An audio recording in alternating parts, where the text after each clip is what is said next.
আলাইহি ওয়াসাল্লামের বিখ্যাত রাইসুল মুহাদ্দিসিন আবু হুরায়রা রাদিয়াল্লাহু তাআলা বলেন, লাম্মা খান নবী সাল্লাল্লাহু আলাইহি ওয়াসাল্লাম বাইনাল আনসার ওয়াল মুহাজিরিন আখা বাইনা সাঈদ ইবনে আব্দুর রহমান ওয়া সা'লাবাতিল আনসার ফি আসহাবি রাসূলিল্লাহি সাল্লাল্লাহু আলাইহি ওয়াসাল্লাম। আব্দুর রহমান সাঈদ ইবনে আব্দুর রহমানের সাথে সা'লাবা রাদিয়াল্লাহু তাআলা অত্যন্ত দরিদ্র পরিবারের সন্তান ছিল, ওনার স্ত্রী ছিল না, ওনার সাথে বন্ধুত্ব করে দিলেন। সাঈদ ইবনে আব্দুর রহমান তাবুকের প্রান্তরে যাবে আল্লাহর হাবিব সাল্লাল্লাহু আলাইহি ওয়াসাল্লামের সাথে যুদ্ধের জন্য।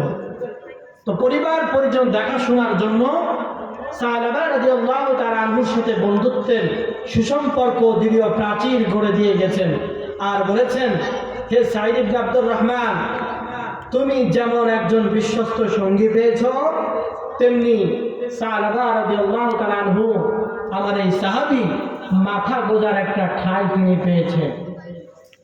সে যেমন একজন বিশ্বস্ত সঙ্গী পেয়েছে, সেও একজন একটা বিশ্বস্ত জায়গা পেয়েছে, মাথা গোজার একটা ঠাঁই পেয়েছে।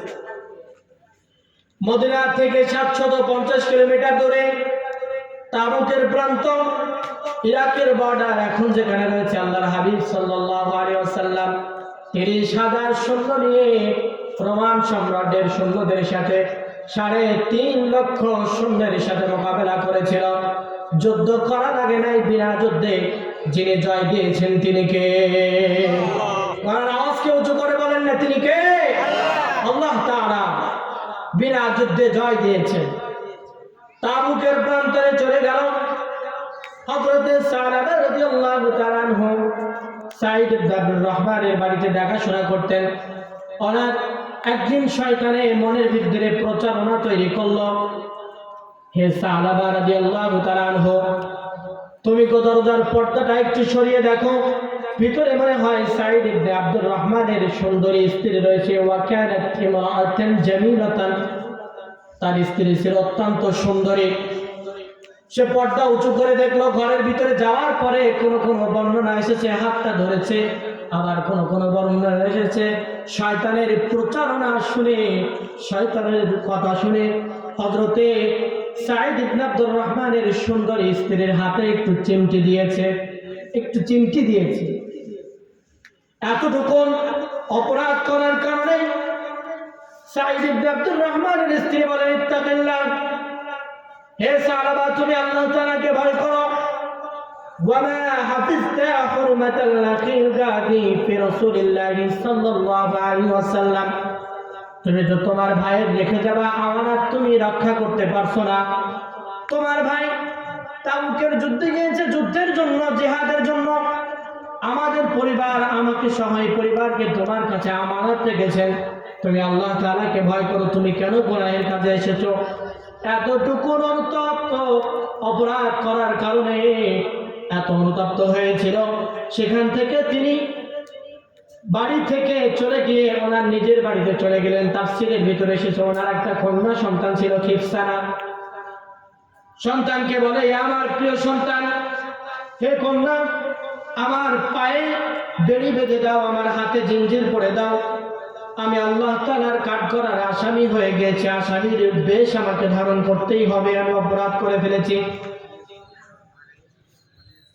পায়ের তলায় বেড়ি নিয়ে, হাতের মধ্যে জিঞ্জির নিয়ে সা'লাবা রাদিয়াল্লাহু তাআলা আনহু পাহাড়ের দিকে চলে গেলেন আর বললেন, ইয়া ইলাহি, হে আমার রব, আনতা ওয়া আনা আনতাল আওয়াদু বিল মাগফিরা ওয়া আনাল আওয়াদু বিয-যুনুব।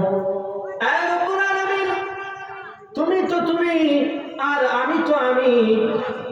তুমি হলো আমার সেই সত্তা যে কিনা বান্দার অপরাধ তুমি বারবার ক্ষমা করে দাও, আর আমি হলাম দুনিয়ার সেই পাপিষ্ঠ তোমার গোলাম যে কিনা বারবার তওবা করি আর বারবার আমি গুনাহের কাজে যুক্ত হয়ে যাই। সুবহানাল্লাহ বলবেন না? বারবার আমরা গুনাহের কাজে জড়িত হয়ে যাই। আপনি আমি গুনাহের ভিতরে সর্বক্ষণ ডুবে থাকি, আবার আপনি আমি যখন রমজান পাই নিজেদেরকে নিষ্পাপ ঘোষণা করে নেয়। কিন্তু খালিস নিয়াতে তাওবায়ে নাসুহা, যেটি অনেক ওলামায়ে কেরাম রয়েছে তাওবায়ে নাসুহার ব্যাখ্যা করে এমন যে নাসুহা একজন ব্যক্তির নাম, আল্লাহ তাআলা তার তাওবাকে কবুল করেছেন, এজন্য তার নামকে আল্লাহ তাআলা কোরআনের ভিতরে উল্লেখ করেছেন। কথা কি তাই? উর্দুতে একটা প্রবাদ আছে, মিন মোল্লা খতরে ইমান, মিন হাকিম খতরে জান। ডাক্তার যদি হাইব্রিড হয়, বলেন তো রোগী বাঁচবে না মরবে? রোগীর বাঁচার সম্ভাবনা আছে। আর মোল্লা যদি হাইব্রিড হয়, আমাদের ইমান থাকবে না যাবে? ইমান থাকার সম্ভাবনা নাই। অতএব লাউ, কুমড়া, কদু এগুলো হাইব্রিড চলে, মোল্লা মৌলবী কোনোদিন হাইব্রিড চলে না। সম্মানিত হাজিরিন, সালবা রাদিয়াল্লাহু তাআলা আনহুর জানাজায় আল্লাহ তাআলা ওনাকে ক্ষমা ঘোষণা করেছেন। অনেক লম্বা ঘটনা, অনেক হাদিসের উদ্ধৃতি রয়েছে, আমি সংক্ষেপ করে এতটুকুন বলি। আল্লাহর হাবিব সাল্লাল্লাহু আলাইহি ওয়াসাল্লাম উনি যখন ইন্তেকাল করলেন, ওনার জানাজায় শরীক হলেন।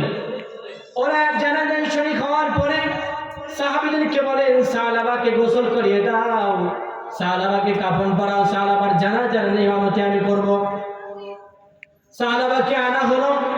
আল্লাহর হাবিব সাল্লাল্লাহু আলাইহি ওয়াসাল্লাম দুই পায়ের বৃদ্ধাঙ্গুলের উপরে ভর দিয়ে দিয়ে হাঁটতেছেন। আলী ইবনে কাররামাল্লাহু ওয়াজহা তিনি বলেছেন, ওগো আল্লাহর হাবিব, আপনি সালাবার জানাজায় এমন করে আপনি কেন হাঁটতেন? আল্লাহর হাবিব সাল্লাল্লাহু আলাইহি ওয়াসাল্লাম বলেন, সালাবার তাওবার কারণে আল্লাহ তাআলা এত খুশি হয়ে গিয়েছেন, এত রহমতের ফেরেশতা আরশে মুআল্লা থেকে মদিনার জমিনে পদার্পণ করেছে। ফেরেশতার আধিক্যের কারণে আমি আল্লাহর নবী কোন জায়গায় পা রাখবো এটা আমি খুঁজে পাচ্ছি না। মা করাতু আন বাতিনা কদমাইন মিন কাসরাতিল মালাইকা, ফেরেশতার আধিক্যের কারণে আমি পায়ের তালু জমিনে রাখতে পারছি না। প্রধান বক্তার আগমন, লিল্লাহি তাকবীর, লিল্লাহি তাকবীর। আজকের মাহফিল নারায়ে তাকবীর। আল্লাহ তাআলা আমাদেরকে কবুল আর মঞ্জুর করুক। সকলে বলি আমিন। আখিরে দাওয়ানা আলহামদুলিল্লাহি রাব্বিল আলামিন। আসসালামু আলাইকুম ওয়া রাহমাতুল্লাহি ওয়া বারাকাতুহু। দান দান ভেঙে লৌহ জড়াইছি, ফেলেনি বিন্দু অশ্রুতায়, পশু সেবারের হস্তে মোরা শহীদ হয়েছি কারবালায়। জাগরণ লোকে নসিবে তার দিও সাত প্রাণী বড় হওয়ার, নবগৌরবে বিশ্বে যেন দাঁড়ায় আমার মুসলমান। আমিন। সংগ্রামী সাথী বন্ধুগণ, এতক্ষণ পর্যন্ত আমরা কথা শুনছিলাম জনাব হাফেজ মেজবাউদ্দিন কাছ থেকে। এ পর্যায়ে আমাদের কাছে বক্তৃতা নিয়ে আসছেন এলাকার গৌরব, সুললিত কণ্ঠস্বর, আমাদের সহকর্মী, পত্র এলাকার গৌরব, হাফেজ কারি আব্দুল সাত্তার আজাদী। আমি বহুতার আমিকে বক্তৃতা রাখার জন্য বিশেষভাবে অনুরোধ করছি। বক্তৃতা রাখছেন হাফেজ কারি আব্দুল সাত্তার আজাদী। আসসালামু আলাইকুম ওয়া রাহমাতুল্লাহি ওয়া বারাকাতুহু। আলহামদুলিল্লাহি নাহমাদুহু ওয়া নাস্তাঈনুহু ওয়া নাস্তাগফিরুহু ওয়া নাউযু বিল্লাহি